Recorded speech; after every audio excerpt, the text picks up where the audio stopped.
Guys, welcome to another mini vlog.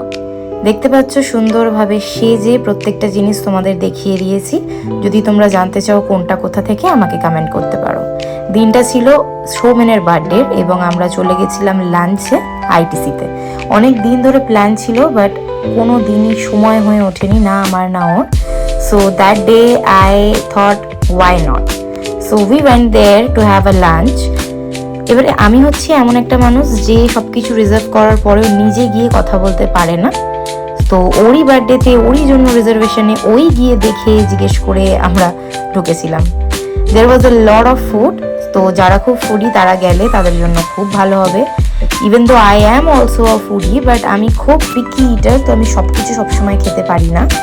এবং আমি যদি আমার প্লেটের ভিডিওটা এখানে দিতাম তাহলে তোমরা ঘাবড়ে যেতে।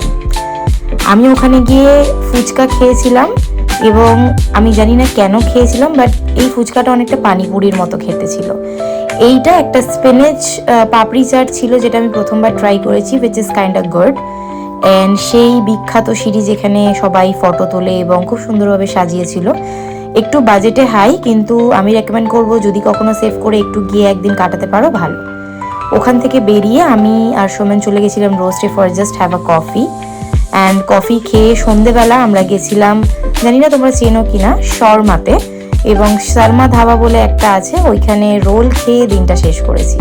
তোমরা জানিও তোমরা কেমন আছো এবং তোমাদের দিন কেমন যাচ্ছে। দেখা হচ্ছে।